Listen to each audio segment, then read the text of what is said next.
বাজারের দোকানে তাল দেখে আর লোভ সামলাতে পারলাম না। কারণ তালের মালপোয়া খেতে এত ভালো লাগে, আর তালের মালপোয়াগুলো এত নরম তুলতুলে রসালো হয়, মুখে দিলেই গলে যাবে।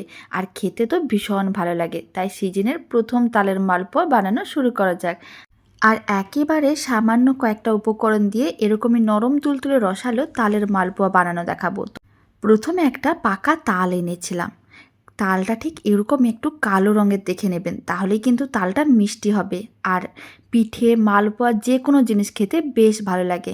তাল দিয়ে তো আমরা প্রচুর রেসিপি বানিয়ে থাকি। এক একটা করে পরপর আমি সমস্ত রেসিপি আপনাদের সঙ্গে শেয়ার করব। আর তালটা কিনে নিয়ে এসে প্রথমে আমি জল দিয়ে ভালো করে ধুয়ে নিয়েছিলাম।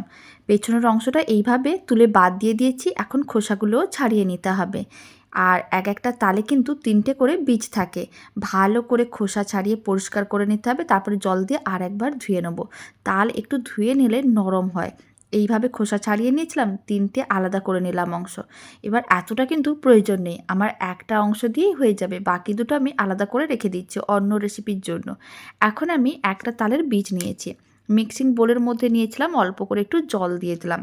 এবার তালের যে বীজটা জলের মধ্যে এইভাবে একটু হাত দিয়ে চটকে দিতে হবে, যাতে নরম হয়ে যায়। তাহলে কি হবে, তালের পাল্পটা বের করতে সুবিধা হবে। আর আপনারা দেখুন অল্প করে খোসা থেকেছিল, সেটাও আমি হাত দিয়ে খুব ভালো করে তুলে পরিষ্কার করে নিচ্ছি। তালের মালপোয়া, তালের ফুলুরি, তালের চিতই পিঠা, তালের পোড়া পিঠা, কত যে রেসিপি বানাই তার কোনো হিসাবও নেই। আর তালের পিঠেগুলো বা মালপোয়া সমস্ত কিছু খেতেও কিন্তু ভীষণ ভালো হয়। প্রায় 2-3 মিনিট জলের মধ্যে ভালো করে এরকমই ভিজিয়ে রেখেছিলাম। এবার তালের পাল্প বের করব। তালের পাল্প বের করার জন্য আমি এরকম একটা গ্রেটার নিয়েছি। গ্রেটারের সাহায্যে এইভাবে তালের বীজটা নিতে হবে। আর এইভাবেই কিন্তু আস্তে আস্তে করে একটু গ্রেট করে নিতে হবে। এতে দেখবেন তালটা কিন্তু গ্রেট হবে না, কিন্তু পাল্পটা আলাদা হয়ে যাবে। আপনারা দেখুন পাল্পটা কত সুন্দরভাবে বেরোচ্ছে। পুরো তালের বীজটা থেকে পাল্পটা বের করে নিতে হবে। সমস্ত পাল্পটা বের করে নিয়েছি। তবে এই পাল্পের মধ্যে তালের কিছু দানা যদি থেকে যায়, তার জন্য এরকম একটু ছাঁকনি নিয়ে নিতে হবে। ছাঁকনির মধ্যে সমস্ত পাল্পটা দিয়ে দিতে হবে। তারপর একটা হাতা নিতে হবে। হাতার সাহায্যে খুব ভালো করে এইভাবে তালের পাল্পটা আলাদা করে নিতে হবে। যদি কিছু থাকে সেটা ছাঁকনির মধ্যে আলাদা হয়ে যাবে। এইভাবে কিন্তু আমি পাল্প রেডি করি। তবে অনেকে আবার ঝুড়ি দিয়ে পাল্প রেডি করে, তো আমার কাছে এটাই অনেক বেশি সুবিধা মনে হয়, তাই আমি এইভাবেই পাল্পটা রেডি করে নিই। এতে কিন্তু পাল্পটা খুব সুন্দরভাবে রেডি হয়। আর আমি আগেই বলেছিলাম কালো রঙের তাল নিতে হবে, তাহলেই পাল্পটা ভীষণ মিষ্টি হয়। আর এই যে তালের পাল্পটা দেখছেন না, এই পাল্পটা কিন্তু ভীষণ মিষ্টি ছিল। তালটা কিন্তু বেশ কালো রঙের নিয়েছিলাম, তাই পাল্পও ভীষণ মিষ্টি ছিল। এতে কিন্তু পিঠে, মালপোয়া যে কোনো জিনিস খেতে ভীষণ ভালো লাগে। তালের পাল্পটা আমি মিক্সিং বোলের মধ্যে নিয়ে রেখেছিলাম। তার মধ্যে দিয়ে দিলাম 1 কাপ ময়দা, হাফ কাপের মতন সুজি দিয়ে দিলাম, আর অল্প করে একটু লবণ দিলাম। যে কোনো পিঠে বা মিষ্টি জাতীয় রান্নায় অল্প করে লবণ দিলে স্বাদ দ্বিগুণ হয়ে যায়।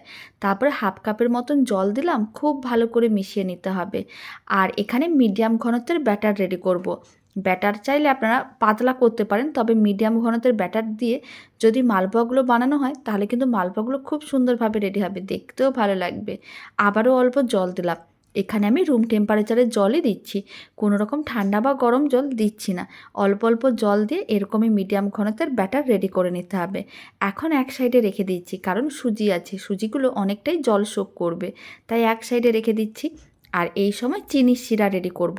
তার জন্য একটা কড়াই নিয়েছি, কড়াইয়ের মধ্যে মেজারিং কাপের 1 কাপের মতন চিনি দিয়ে দিলাম, আর 1 কাপ জল দিয়ে দেবো। ফ্লেমটা মিডিয়াম টু হাইতে করে দিতে হবে। আর চিনিগুলো মেল্ট হওয়ার জন্য অপেক্ষা করব। 2 থেকে 3 মিনিট এইভাবে চিনিগুলোকে জলের মধ্যে রেখে দিলেই দেখবেন চিনিগুলো মেল্ট হয়ে যাবে। আর এইভাবে মালপোয়া বাড়িতে বানিয়ে দেখবেন, খেতে এত ভালো হবে, এই তালের সিজনে আরও 4-5 বার বানাতে মন চাইবে। ঠিক এইভাবে কিন্তু খুব ভালো করে মিশিয়ে নিতে হবে। আর ফ্লেমটা মিডিয়াম টু হাইতে 3 মিনিটের মতন রেখে দিতে হবে। 3 মিনিট পরেই দেখবেন চিনিগুলো মেল্ট হয়ে গেছে, চিনি শিরাটা চিটচিটে ভাব চলে এসেছে। তখন ফ্লেমটা অফ করে দেবেন। আর এইভাবে চিনি শিরাটাকে এক সাইডে রেখে ঠান্ডা করে নিতে হবে। আর এই দিকে আমি আগে থেকে যে মিশ্রণটা রেডি করে রেখেছিলাম, তার মধ্যে 1 চিমটের মতন দিয়ে দিলাম বেকিং সোডা। বেকিং সোডা দেওয়ার পরে অল্প করে একটু জল দিতে হবে। এতে কি হবে, বেকিং সোডার যে কাজটা খুব সুন্দরভাবে হবে। তাহলে মালপোয়াগুলো বেশ নরম তুলতুলে ফুলকো হবে, খেতেও ভালো লাগবে। এবার খুব ভালো করে মিশিয়ে মিশ্রণটাকে 1-2 মিনিট খুব ভালো করে ফেটিয়ে নিতে হবে। খুব ভালো করে ফেটানো হয়ে গেছে, মিশ্রণটা একেবারেই রেডি। এবার মালপোয়াগুলো ভেজে নেব। আর মালপোয়াগুলো ভাজার জন্য আমি এখানে এরকম একটা ফ্রাইং প্যান নিয়েছি। ফ্রাইং প্যানটাকে গ্যাসের ওভেনের উপরে বসিয়ে দিয়েছিলাম, বেশ কিছুটা পরিমাণ সাদা তেল দিয়ে দিলাম। এখন তেল খুব ভালো করে গরম করে নিতে হবে। তেল যখন গরম হয়ে যাবে ফ্লেমটা মিডিয়ামে করে দিতে হবে। 1 হাতা করে মিশ্রণ নিতে হবে আর এইভাবে গরম তেলের মধ্যে দিয়ে দিতে হবে। আপনারা চাইলে একটা করে মালপোয়া ভেজে নিতে পারেন, তবে আমি ফ্রাইং প্যানে যেহেতু মালপোয়াগুলো রেডি করছি তাই 4টে করে মালপোয়া একসঙ্গে রেডি করে নেব। আর ফ্রাইং প্যানে মালপোয়া বানালে অনেক বেশি চ্যাপ্টা হয়, মালপোয়াগুলো দেখতেও ভালো লাগে। আর যদি আপনারা ফুলকো ফুলকো মালপোয়া বানাতে চান তাহলে কিন্তু কড়াইতে বানাতে হবে। আর আমি কিন্তু এখানে চ্যাপ্টা মালপোয়া বানাবো, তাই ফ্রাইং প্যান নিয়েছিলাম। আমি 4টে মালপোয়া দিয়ে দিলাম। এখন কিন্তু গরম তেলটা একটু ছিটিয়ে দিতে হবে, তাহলে কি হবে ওপরটাও খুব সুন্দরভাবে রেডি হবে। এবার উল্টে পাল্টে দুদিকই লাল লাল করে ভেজে নিতে হবে। মোটামুটি 2 মিনিট এইভাবে একটা সাইড রেখে দিয়েছিলাম। একটা সাইড যখন লাল হয়ে যাবে তখনই উল্টে পাল্টে দুদিকই লাল লাল করে ভেজে নিতে হবে। দেখতে যেমন ভালো হয় খেতে তার থেকে অনেক বেশি ভালো হয়। কথা দিলাম এইভাবে একবার মালপোয়া বানালে স্বাদ সারা জীবন মুখে লেগে থাকবে। এত নরম তুলতুলে রসালো আর সামান্য কয়েকটা উপকরণ দিয়ে বানানো যায়, যা বাড়িতেই থাকে। কোনো কিছু কিন্তু আলাদা করে বাইরে থেকে কেনার প্রয়োজনই পড়বে না।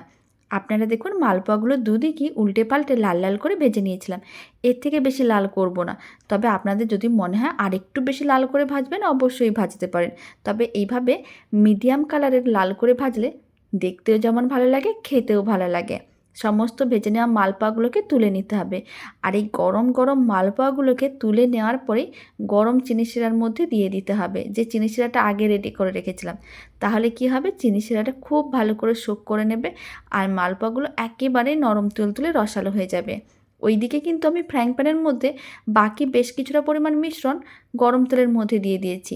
ওইদিকে মালপোয়াগুলো ভাজতে হবে আর ভেজে নেওয়ার পরে মালপোয়াগুলোকে গরম চিনি শিরার মধ্যে দিয়ে উল্টে পাল্টে নিতে হবে। 1 মিনিটের মতন রেখে দিতে হবে। তারপরে 1 মিনিট পরেই দেখবেন মালপোয়াগুলো বেশ ভারী হয়ে গেছে। তার মানে বুঝে নিতে হবে মালপোয়াগুলো খুব ভালো করে চিনি শিরাটা সোক করে নিয়েছে। 1 মিনিট পরে দেখাচ্ছি। আপনারা দেখুন মালপোয়াগুলো কতটা ভারী হয়েছে দেখেও বোঝা যাচ্ছে। তুলে একটা প্লেটের মধ্যে নিয়ে নিতে হবে। আর একইভাবে বাকি মালপোয়াগুলোকেও এরকমই ভেজে নেওয়ার পরে চিনি শিরার মধ্যে দিয়ে দিতে হবে। 1 মিনিট রেখে তুলে নিতে হবে। সমস্ত মালপোয়া রেডি করা হয়ে গেছে। এবার একটা প্লেটের মধ্যে সার্ভ করে নিয়েছি। মালপোয়াগুলো কতটা নরম তুলতুলে রসালো হয়েছে দেখে কিন্তু বোঝাই যাচ্ছে। ভালো লেগে থাকলে আপনারা যদি ফেসবুক থেকে রেসিপিটা দেখছেন পেজটিকে ফলো করে নেওয়ার অনুরোধ রইল। ইউটিউব থেকে দেখলে চ্যানেলটি সাবস্ক্রাইব করে নেওয়ার অনুরোধ রইল। পাশে থাকা বেল আইকনটি প্রেস করে নেবেন নতুন রেসিপির আপডেট সবার আগে পাওয়ার জন্য। তো চলুন ভিডিওটা আমি এখানেই শেষ করছি। আপনারা সবাই ভালো থাকবেন, সুস্থ থাকবেন। আপনাদের সঙ্গে আবার নতুন রেসিপি নিয়ে দেখা হচ্ছে।